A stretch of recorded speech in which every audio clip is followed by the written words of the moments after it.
Bienvenidos, esto es Iglesia en Casa, familia ICCC Cádiz.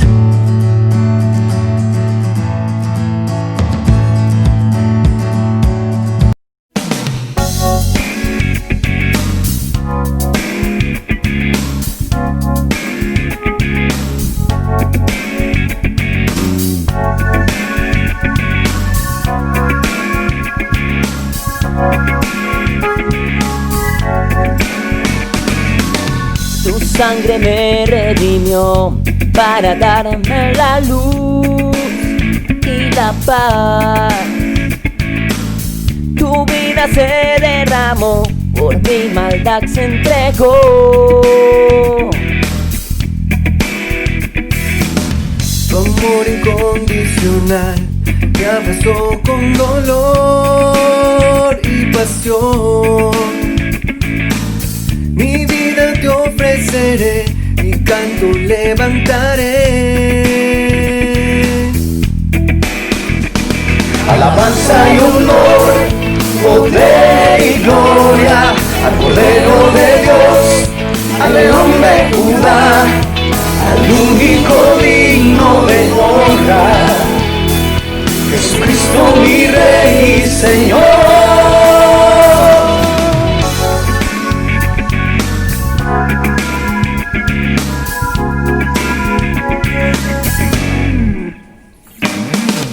Tu sangre me redimió para darme la luz y la paz. Tu vida se derramó, por mi maldad se entregó. Tu amor incondicional me abrazó con dolor y pasión. Mi vida te ofreceré, mi canto levantaré. Alabanza, alabanza y honor, poder y gloria al Cordero de Dios, al León de Judá, al único digno de honra, Jesucristo mi Rey y Señor.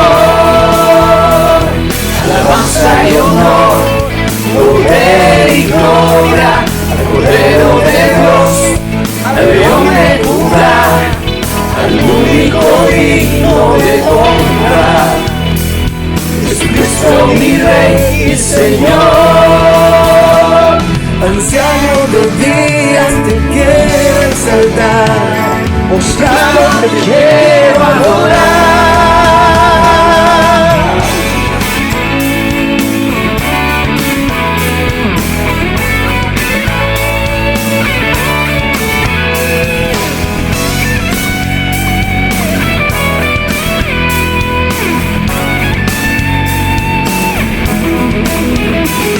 Alabanza y honor, poder y gloria al Cordero de Dios, al León de Judá, al único digno de honra, Jesucristo mi Rey y Señor.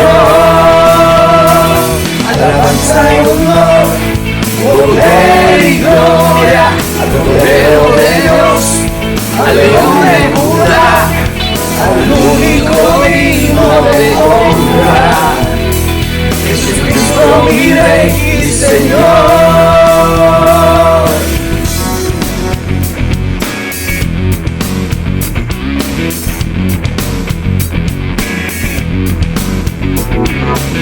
Te daré alabanza y honor, te daré alabanza y honor, te daré alabanza y honor, te daré alabanza y honor, te daré alabanza y honor.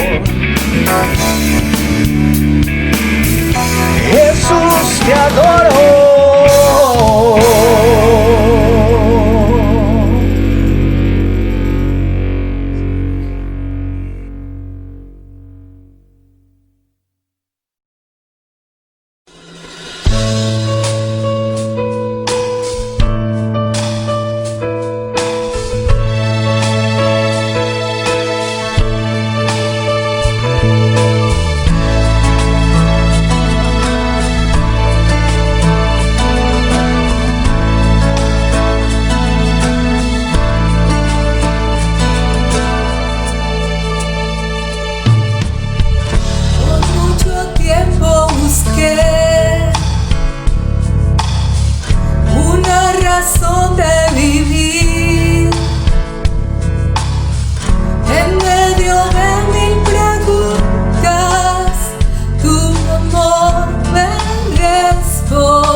la luz y ya no tengo temor. Tu reino vino a mi vida y ahora vivo para ti. Cantaré de tu amor, rendiré mi corazón ante ti. Tú serás mi pasión y mis pasos se guiarán por tu voz. Mi Jesús y mi Rey, en tu gran amor cantaré. Por mucho tiempo busqué una razón de vivir, y en medio de mil preguntas tu amor me respondió. Ahora veo la luz y ya no tengo temor. Tu reino vino a mi vida y ahora vivo para ti. Cantaré de tu amor, rendiré mi corazón ante ti. Tú serás mi pasión y mis pasos se guiarán por tu voz. Mi Jesús y mi Rey, de tu gran amor cantaré. De tu amor, rendiré mi corazón ante ti. Tú serás mi pasión y mis pasos se guiarán por tu voz. Mi Jesús y mi Rey, de tu gran amor cantaré.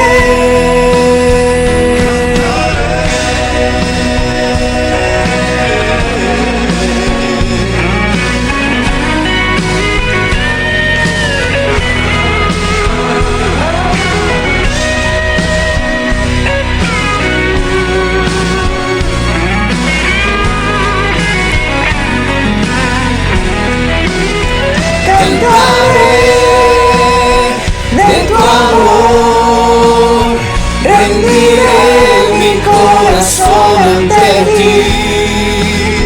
Tú serás mi pasión y mis pasos se guiarán por tu voz. Mi Jesús y mi Rey, de tu gran amor cantaré.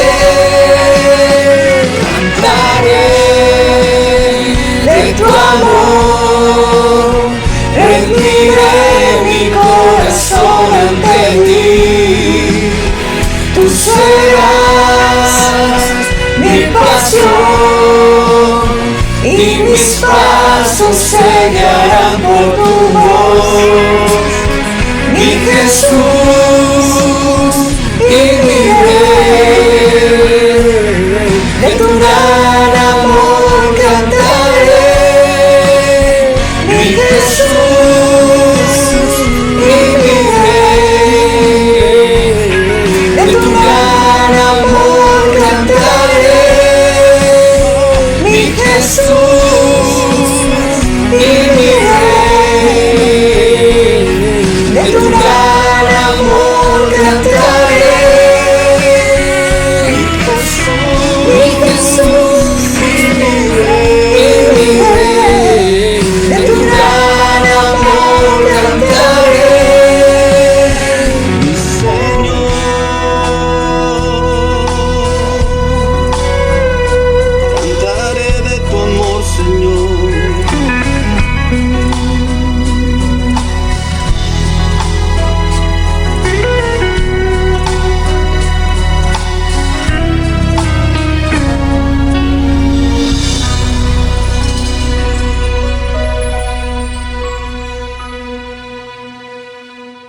No te desconectes que ahora vienen los anuncios de la semana y CCC Cádiz. La iglesia no se detiene, por eso anímate a asistir a nuestros grupos de conexión online.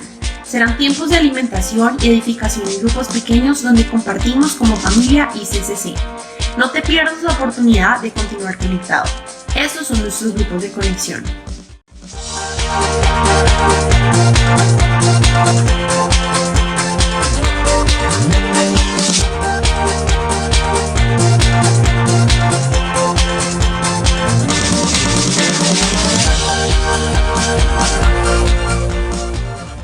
Y recuerda, continuamos con nuestros cultos online.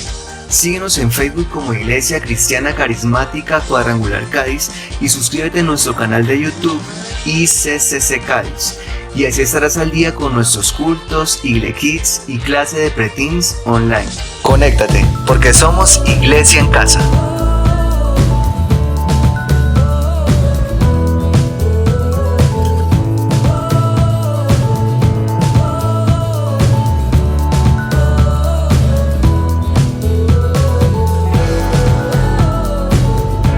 Y recuerda que el primer y tercer domingo del mes tendremos nuestro encuentro de oración, orando con la iglesia, orando por la iglesia, a través de la plataforma Zoom a las 10 de la mañana. Te esperamos. Ahora en la ICCC tenemos más opciones para que puedas hacer tus aportes de diezmos y donaciones. Aquí te contamos cuáles son. 1. Mediante transferencia en línea desde la página de tu banco o por consignación en ventanilla del Banco AB Villas.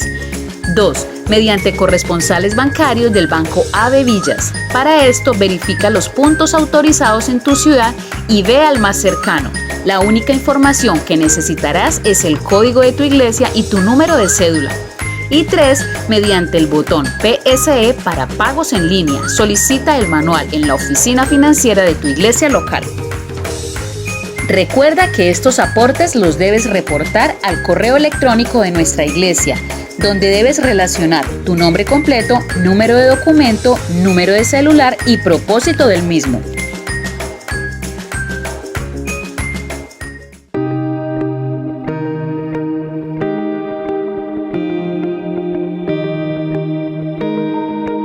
Amada familia, un cordial saludo, que el Señor les bendiga. Qué bueno estar una vez más aquí delante de ustedes en sus casas. Gracias por sentarse una vez más frente a estos aparatos, computadores, televisores, celulares. Sabemos que no es fácil permanecer tanto tiempo frente a una pantalla, especialmente cuando muchos de nosotros estamos lidiando con teletrabajo y también con toda la virtualidad en los colegios de nuestros hijos. Sabemos que algunos se pueden desanimar solamente escuchando un mensaje a través de este medio, pero les animamos a perseverar y a aprender lo que el Señor quiera que aprendamos en este tiempo. Gracias también por conectarse con su iglesia, porque este es el lugar donde el Señor nos ha puesto y es el lugar donde el Señor nos ha plantado. Y debemos, por supuesto, tener identidad de iglesia, allí donde hemos sido sembrados a escuchar la palabra que Él tiene para edificarnos cada día. Así que, sin más preámbulos, vamos a entrar en materia. Hace 8 días comencé este sermón que dejé solamente en el cuarto punto. Y quería mostrarles un álbum de fotografías, el álbum de fotografías que nos ofrece la palabra de Dios para los que nos gusta imaginar y nos gusta pensar en las cosas en imágenes. Podemos ver las fotografías que la Biblia nos ofrece acerca de Jesús, que nos ofrece acerca de la vida, que nos ofrece acerca del Padre y por supuesto que nos ofrece acerca de la iglesia, que es ese conjunto de personas que componemos el cuerpo glorioso de nuestro Señor Jesucristo, la iglesia, la novia del Cordero, la iglesia que va a ser rescatada por el Padre, la iglesia que ha sido redimida por la sangre de Cristo Jesús. Y bueno, comencé hace 8 días con 1 Timoteo 3, 14 al 15. En la Reina Valera tiene un título que es el misterio de la piedad y dice el apóstol Pablo al pastor Timoteo, un pastor joven, siendo dirigido por un pastor un poquito mayor que él, o mucho mayor que él más bien, y por supuesto con mucha más experiencia que él, diciéndole así: esto te escribo, aunque tengo la esperanza de ir pronto a verte, para que si tardo sepas cómo debes conducirte en la casa de Dios, que es la iglesia del Dios viviente, columna y baluarte de la verdad, columna y baluarte de la verdad. Esas son dos palabras claves que vamos a estar estudiando durante esta noche. Y en la traducción del lenguaje actual, el mismo pasaje, el título es La Gran Verdad. La gran verdad es que la iglesia es columna y baluarte de la verdad. Pero miren cómo lo dice aquí, dice: espero visitarte pronto, pero te escribo todo esto por si acaso no llego a tiempo. Así sabrás cómo debemos comportarnos los que pertenecemos a la iglesia, que es la familia del Dios vivo. La iglesia sostiene y defiende la verdad. La iglesia sostiene y defiende la verdad. Oremos en esta noche, por favor. Padre, te queremos dar muchas gracias por tu palabra, que es viva, es eficaz, más cortante que espada de dos filos. Y pedimos porque tu palabra, Señor, se haga luz a nuestros ojos y nos ilumine y nos conduzca, Señor, por el camino que debemos transitar. Gracias porque hoy podemos ser dirigidos por ella, Señor. Podemos ser enfocados por ella. Podemos ser desafiados, pero también consolados por tu palabra, Padre. Permite que nuestro corazón esté sensible y obediente a tu voz en esta noche. Lo pedimos en el nombre de Jesús. Amén. Amén. Y bueno, comenzamos hace 8 días diciendo que la iglesia, la primera imagen, la primera página de ese álbum que nos aparecía era la iglesia como un cuerpo unido. Y entonces decíamos que ya no hay alto ni bajito, ni blanco ni negro, ni griego ni judío, sino que todos éramos gente redimida, que teníamos en común un mismo espíritu, una misma fe, un solo bautismo, un solo Señor. Entonces el apóstol Pablo en 1 Corintios 12:13 nos habla de la unidad de ese cuerpo. Segundo, también decíamos, pasábamos la página y veíamos que la iglesia era una casa para habitar, y nos encontramos con la hermosa verdad, que no por ser hermosa deja de ser verdad, no ha sido hermoseada, sino que es una verdad de a pie, que viene con el Señor y que nos muestra que la iglesia es la casa favorita de Dios. Y veíamos pasajes donde nos decían que las manos humanas no pueden construir una casa para Dios, por grande que sea, por magnífica que sea, por llena de lujos que sea. Realmente no hay una casa en la que Dios pueda habitar. Es tan grande, es tan sublime, es tan santo.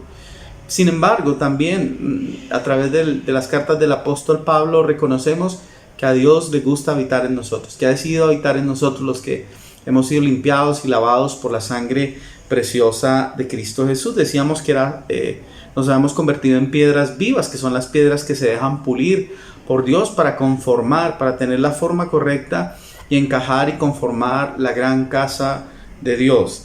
También decíamos el tercer retrato que encontramos en este álbum de fotografías de la iglesia es que es un candelabro para iluminar. Y decíamos que el candelabro podría ser de cualquier metal, de un metal burdo, pero también podría ser de un metal precioso como el oro. Sin embargo, no era la calidad del metal del que estuviera hecho, sino era lo que contenía. Porque al fin y al cabo el candelabro está hecho más que para lucir, está hecho para iluminar. Y el contenido de este candelabro era el aceite, que representa el Espíritu Santo. Y el aceite permitía que la luz, que es Jesús, la luz del mundo, pudiera brillar. Si el candelabro no tiene aceite, no viene a ser más que un pedazo de metal inútil, no sirve para nada. También decíamos, pasando la página, que la iglesia era una familia en comunión, y hablábamos de la mesa donde nos sentábamos a compartir los alimentos, pero también la mesa donde dilucidamos nuestras diferencias, donde reconocemos que nos hemos equivocado y pedimos perdón y nos tomamos de las manos y oramos unos por otros, reconociendo y sabiendo que el Señor está en medio de nosotros. Una familia unida, una familia cuyo pegamento es el amor, cuya expresión aún en medio de las dificultades es el reconocernos el uno al otro y saber que nos amamos y que seguimos trabajando juntos y caminando juntos de la mano del Señor. Esa es la expresión. 4 fotografías. La quinta fotografía y nueva fotografía que vamos a ver hoy, pase la página por favor de ese álbum o abra el archivo ahí en su computador y veamos esta fotografía, y es la fotografía de un rebaño bien cuidado. Un rebaño bien cuidado. Por supuesto nos imaginamos ese montón de ovejitas allí sobre una explanada verde, comiendo el alimento que necesitan para saciarse, pero también para nutrirse y para crecer. Las ovejitas al lado de un manantial de aguas que no se acaban, pero que son además unas aguas quietas para que ellas puedan tomar con total seguridad y con total tranquilidad. Esta imagen obviamente la tomamos del pastoreo que conocemos todos, por lo menos en fotografías o en videos lo hemos visto, una persona cuidando las ovejitas. Y este trabajo del pastor no era un trabajo sencillo, era un trabajo que en ocasiones exigía del pastor un esfuerzo físico muy grande para trasnochar, para velar, para cuidar del bienestar y de la seguridad de las ovejas. Pero además también un esfuerzo físico porque venían acechanzas, venían dificultades, venían depredadores que querían comerse a las ovejas. David describe que cuando habla acerca de su oficio como pastor, que él tenía que luchar con el lobo, tenía que luchar con el león, tenía que luchar con el oso y aún incluso arrebatar de sus fauces a las pequeñas ovejitas. Esta era la tarea del pastor, una tarea no sencilla, una tarea desafiante. Y por supuesto, el 1 Pedro 5:2-3, el apóstol Pedro, conociendo al mejor de los pastores, habiendo sido pastoreado por el mejor de los pastores, hace la siguiente recomendación. Dice: cuiden del rebaño de Dios, que Dios les ha encomendado. Háganlo con gusto, no de mala gana, ni por el beneficio personal que puedan obtener de ello, sino porque están deseosos de servir a Dios. No abusen de la autoridad que tienen sobre los que están a su cargo, sino guíenlos con su buen ejemplo. Guíenlos con su buen ejemplo. ¿Qué es un pastor? Bueno, es una persona interesada en cuidar el bienestar de sus ovejas. Como decía, el mejor pastor de todos es el Señor Jesús, y veíamos su afán, veíamos su cuidado para con los discípulos, incluso para con Judas, que sabía al final se iba a perder y iba a traicionar a su maestro, y sin embargo lo pastoreó diligentemente, no hizo acepción de ovejas. Pastoreó incluso a la oveja traicionera, a la oveja que le clavó el puñal en la espalda, a la oveja que lo vendió por 30 monedas de plata. Ese es el verdadero pastor. El pastor está listo, está decidido a dar la vida por sus ovejas. Por supuesto, cuando hablamos de pastores, debemos reconocer, el pastor Juan Manuel y yo, nuestras esposas, que tenemos una tarea enorme por delante. Para nosotros es un privilegio y un gusto pastorearles a ustedes y a sus familias. Les damos gracias a los que ya nos consideran, después de un año de estar con ustedes, sus pastores. Sabemos que no es sencillo y que muchas más cosas tienen que pasar para que esa idea se afirme. Queremos también pedir perdón a estas alturas por los errores cometidos, por las cosas que hemos podido haber olvidado, por las llamadas que no hemos hecho, por los momentos en los que no hemos estado, por descuido, por olvido, o simplemente porque no sabíamos. Aquellas personas que han estado desanimadas, enfermas, y nosotros no las hemos llamado, o alguien de nuestro equipo, pedimos perdón humildemente, y reconocemos que aún tenemos que aprender más a ser pastores. Si no te hemos saludado un domingo en la mañana mientras nos congregábamos, si no hemos tenido una palabra de amor, de cariño, una deferencia, un saludo, si por accidente no te saludamos, perdónanos. No hemos querido causar esas heridas en tu corazón. Queremos ser lo que Dios ha permitido, que a través de esta vocación, de este llamado que tenemos como pastores, queremos ser ese pastor que cuida de tu vida, que te apacienta, que te lleva a verdes pastos y que te lleva a aguas de reposo para que te refresques. La labor del pastor, como dije anteriormente, no es sencilla. El pastor tenía que ir a los lugares, caminar suficiente tiempo para encontrar los pastos adecuados. Y en el caso de los pastores en Israel era más difícil, porque recuerden que el territorio era escarpado, había mucha geografía desértica, y era difícil encontrar pastos aptos para el consumo de los animales, de las ovejas. Las corrientes no podían ser, las corrientes de las aguas en las que tenían que beber las ovejas no podrían ser corrientes caudalosas, tenía que ser más bien un lugar de aguas de reposo, porque recuerden que las ovejas son animales con mucha lana, y cuando se mojan y el agua es turbulenta, es muy probable que pesen aún más y el agua se las lleve y terminen ahogadas. Así que el pastor tenía que buscar diligentemente cómo alimentar y cómo refrescar a las ovejas. Hoy en día, lamentablemente, cuando hablamos de alimento, vemos que los pastores preferimos en muchas ocasiones darle a la gente comida chatarra, comida que los engorda, comida que los hace sentir bien, pero no comida que los nutre y que los haga crecer. Por supuesto, estoy hablando de la palabra de Dios. Si las predicaciones que nosotros hemos dado no te confrontan, si las predicaciones que no te hemos dado no quebrantan tu corazón para que tú busques al Señor, pues obviamente tal vez te hemos dado comida chatarra. y necesitamos cambiar nuestro enfoque. No queremos darte comida chatarra. Y sé que tanto el pastor Juan Manuel como yo hemos buscado diligentemente al Señor para darle a comer a la iglesia comida buena, comida que la nutra, comida que la fortalezca, comida que le permita crecer a la estatura del varón perfecto, comida que le amplíe la visión a cada uno de ustedes y a sus familias, y que podamos realmente hacer la voluntad de Dios a través del ser pastoreados. El rey David en el Salmo 23, salmo muy conocido, voy a leerlo en una versión no tan conocida, traducción del lenguaje actual, una versión muy sencilla, nos narra los cuidados de un pastor. Él por supuesto era un pastor excelente, como dije antes, con una disposición a cuidar a sus ovejas, incluso poniendo su vida en peligro. Pero cuando él habla acerca del pastor en este pasaje, no se está refiriendo a sí mismo, sino que se está refiriendo a Dios. Él había podido experimentar el cuidado de Dios, llevándolo a verdes pastos, a él como oveja, llevándolo a aguas de reposo, poniendo su integridad por delante de los depredadores para protegerlo, para guardarlo, para impedir que le hicieran daño, sirviendo una mesa para que fuera parte de la familia de Dios. Ese es el cuidado pastoral, es el cuidado que Dios tiene por nosotros y el cuidado que nos narra el rey David en este precioso salmo. Dice: tú, Dios mío, eres mi pastor, contigo nada me falta, me haces descansar en verdes pastos y para calmar mi sed me llevas a tranquilas aguas. Me das nuevas fuerzas y me guías por el mejor camino, porque así eres tú. Puedo cruzar lugares peligrosos y no tener miedo de nada, porque tú eres mi pastor y siempre estarás a mi lado. Me guías por el buen camino y me llenas de confianza. Aunque se enojen mis enemigos, tú me ofreces un banquete y me llenas de felicidad. Me das un trato especial.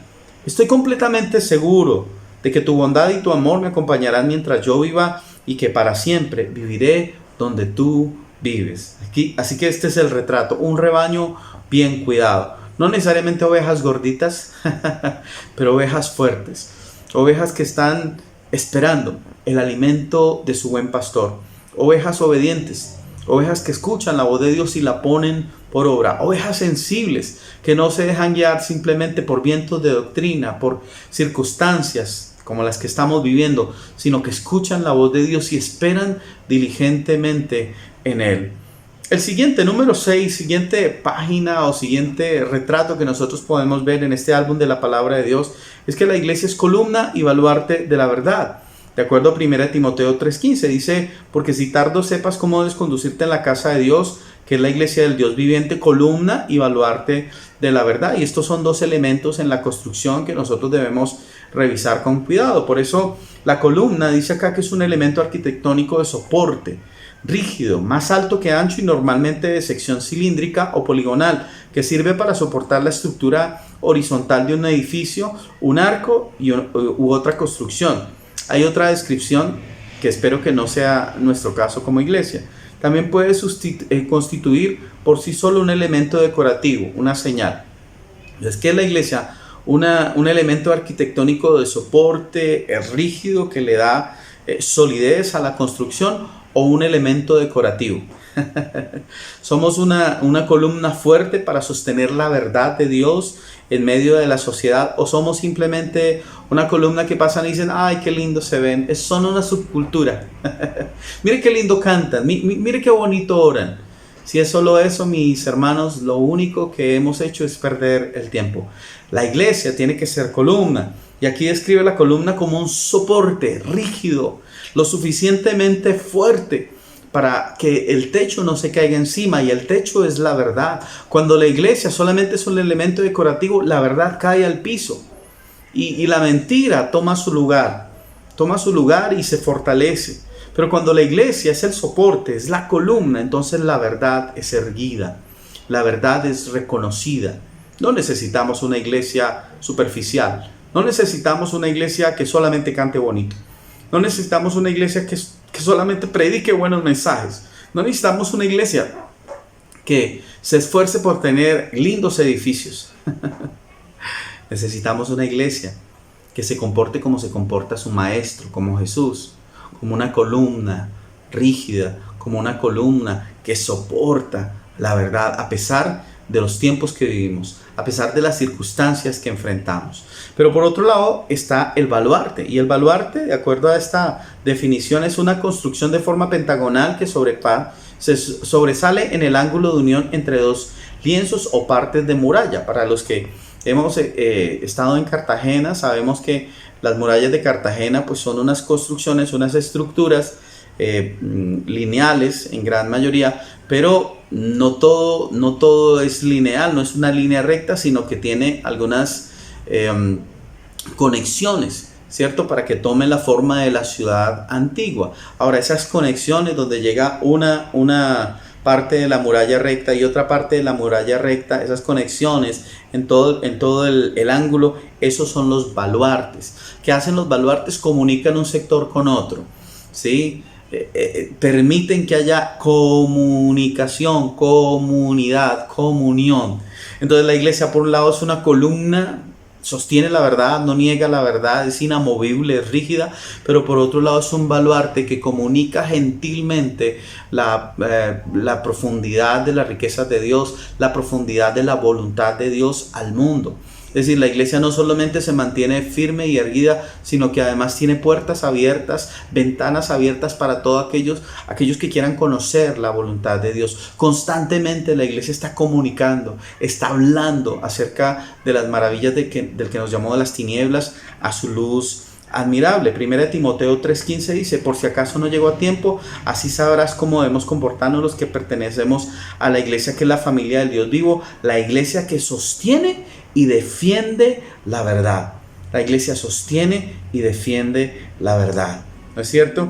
Y por otro lado, Mateo capítulo 7, versículos 24 al 29 nos dice, pues, cómo hacer que esta iglesia tenga esa solidez, pero además tenga ese amor por los demás. Dice, todo el que escucha mi enseñanza, está hablando el Señor Jesús, dice, y la sigue, es sabio como la persona que construye su casa sobre una roca sólida.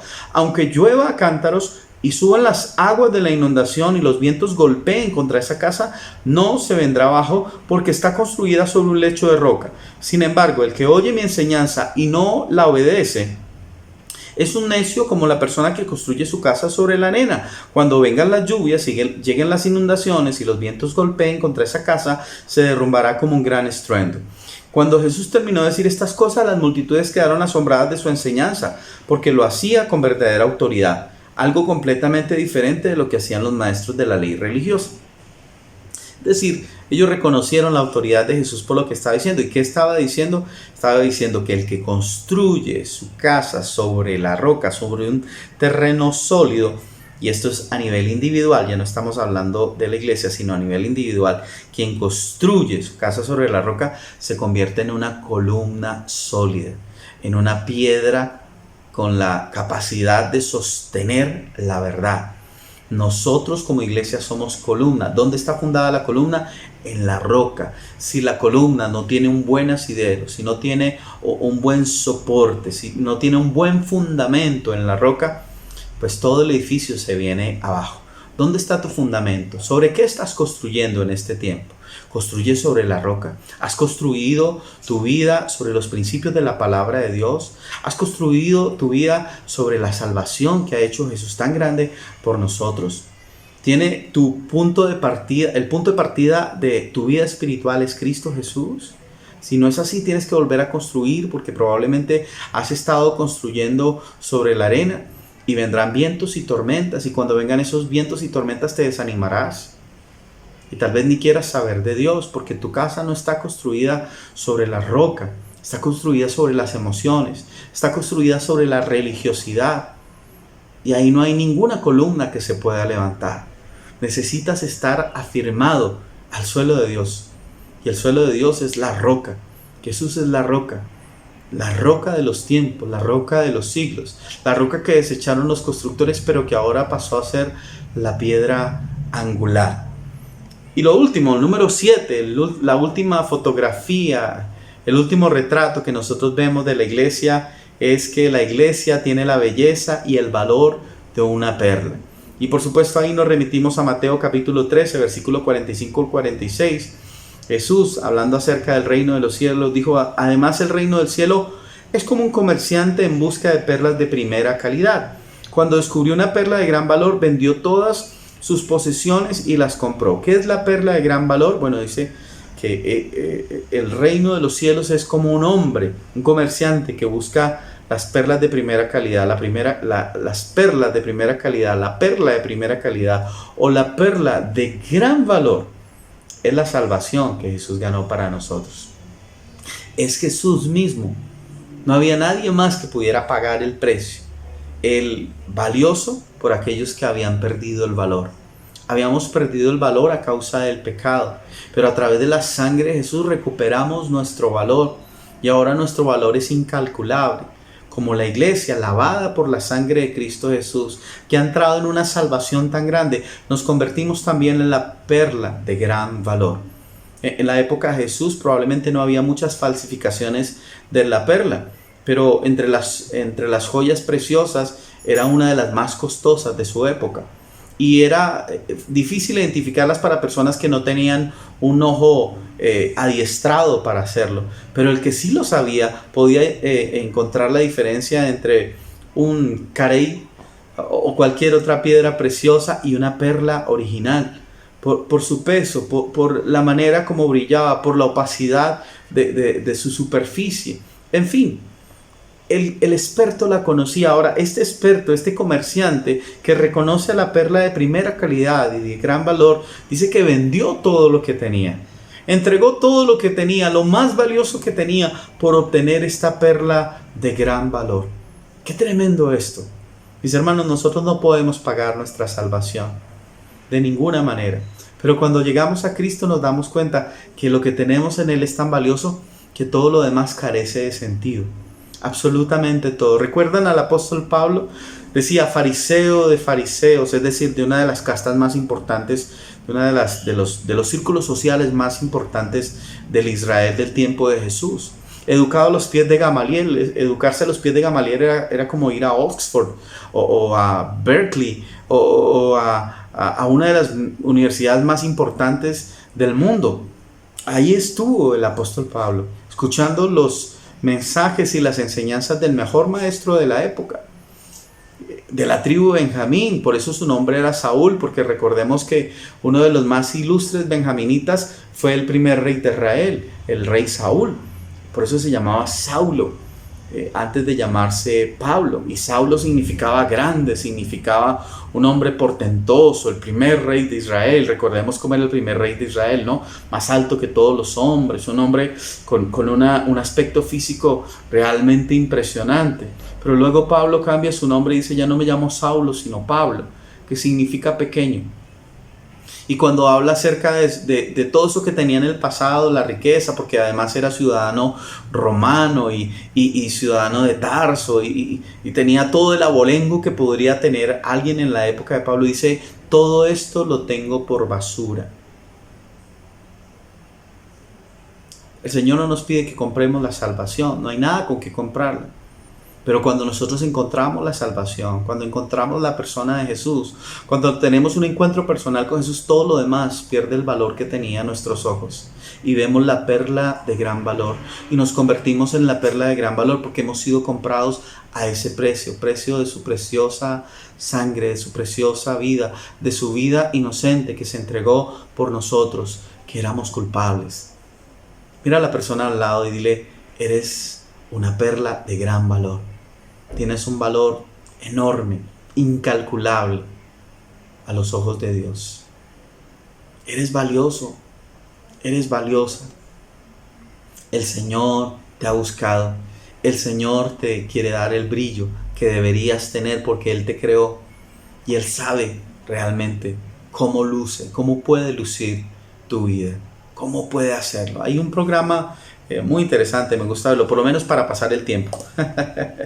Se llama El Precio de la Historia y es, digamos que una serie de una casa de empeño atendida por Rick Harrison y su hijo y otras personas ahí de su familia. Y allí ellos reciben algunas cosas, algunas de ellas de gran valor, y las personas las empeñan o las venden. Pero ha ocurrido en varias ocasiones que las personas llevan algo y no tienen conocimiento cierto de cuál es el valor real de esos objetos. En algunas ocasiones ellos creen que el valor es mucho más, y cuando el experto las ve, el experto que tiene el ojo adiestrado para saber y que tiene el conocimiento para saber si eso vale lo que dice valer, se llevan una sorpresa porque dicen, no, realmente no vale $2,000, vale 1,000 o vale 500 y la persona queda muy desinflada. Pero en varias ocasiones también ha ocurrido que llevan algo, la persona pide un valor inferior y cuando el experto la ve dice, no, usted está equivocado, esto vale 10 veces más, esto vale 20 veces más. Bueno, así ocurre con nosotros. Tal vez nosotros, las personas, nos han dado un valor escaso, pequeñito, y nosotros nos hemos creído ese valor. Tal vez nosotros menospreciamos la iglesia donde nos congregamos o el pastorado que nos está guiando en este momento. Y resulta que el Señor nos dice, esta es una perla de gran valor. Tiene mucho más valor del que tú pienses. Tal vez tú menosprecies la casa, la familia a la que perteneces, porque te sientes a disgusto, porque realmente no quieres ser parte de esa familia, porque crees que te tocó la peor parte, siendo parte de este círculo familiar. Pero cuando el maestro ve esa perla de gran valor, que tú no le das el valor que debería tener, dice, esto vale 10 veces más, 100 veces más. Tenemos que aprender a ver con los ojos de Dios. Cuando Dios ve a su iglesia, por supuesto, ve gente imperfecta, gente que a veces no puede resolver sus problemas, gente que tiene sus altas y sus bajas, comunidades que tienen problemas, algunos de ellos aún luchando con ciertos pecados. Pero el Señor está viendo más que eso. El Señor está viendo la perla de gran valor, porque recordemos, Él es el experto de expertos. Él sabe cómo darle brillo, Él sabe cómo pulirla, Él sabe cómo convertirla en lo que debería ser originalmente. Esta es la iglesia, mis hermanos. Se podría decir mucho más, por supuesto, pero lo más importante de todo es que esta iglesia ha sido redimida por la sangre de Jesús, y que a causa de esa redención tú y yo hacemos parte de esta gloriosa familia, de esta preciosa familia, y Él quiere recibir aún más. Así que si quieres hacer parte de ella, anímate y ven con nosotros y adoremos juntos al Señor. Entreguémosle todo nuestro corazón y nuestras vidas. Quisiera orar en este momento por cada uno de los que están allí en casa, especialmente por los que están desanimados, por los que están deprimidos, por los que han visto afectada su salud por este encierro que hemos estado viviendo, por este aislamiento. Quiero invitarte a que pongas tu mano en tu corazón. Esto no tiene ninguna mística, simplemente pido que pongas tu mano en tu corazón, porque la Biblia dice que pondremos las manos sobre los enfermos y ellos sanarán. Yo no puedo poner mi mano en este momento sobre ti. Extiendo mi mano, pero tú pones tu mano y vamos a orar. Padre, en el nombre de Jesús, yo oro a través de estos medios por cada uno de mis hermanos, pidiéndote, Dios infinito y glorioso, que tengas misericordia, que levantes al que está caído, Señor, al que ha puesto la mirada en el piso, Señor, al que cree que no hay esperanza, al que cree que no hay vuelta atrás, al que cree que no hay respuesta pronta. Padre Celestial, yo pido que infundas aliento, que soples aliento de vida sobre mi hermano, sobre mi hermana, Padre Celestial, al que está postrado, Señor, al que no puede ni siquiera levantar la cabeza, al que se metió en el televisor, en el computador y vive para eso. Yo oro en el nombre de Jesús porque tú lo levantes, Señor bendito. Oro por los que están enfermos y pido que sanes su mente, sanes su cuerpo, cualquier órgano, Señor, que pueda haberse comprometido y afectado. Pido que vivifiques, Señor, su salud en este momento, Dios bendito. Tu palabra dice, Señor, que por tu llaga nosotros hemos sido sanados, que tú llevaste nuestro dolor y nuestra enfermedad en la cruz del Calvario. Y pido hoy, Señor, medicina para tu pueblo, Señor, para tu cuerpo, Padre Celestial, para esta perla de gran valor, Señor, que tú te glorifiques y que sanes completamente, Señor, como solo tú lo sabes hacer. Oh, amado Señor, gracias. Levanta tus manos ahí donde estás y dale gracias al Señor por esos nuevos bríos, por esas nuevas fuerzas, por esa esperanza que está poniendo en tu corazón, porque el gozo de tu salvación está llegando nuevamente a tu mente, a tu corazón, ahí a tu casa, en el nombre de Cristo Jesús. En el nombre de Cristo Jesús lo pedimos. Amén y amén. Mis hermanos, que el Señor les bendiga. Un abrazo fuerte para todos en casa.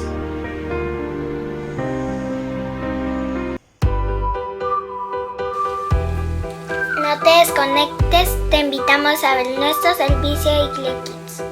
Reúnete con tu familia y disfruten juntos la palabra de Dios. Somos Iglesia en Casa.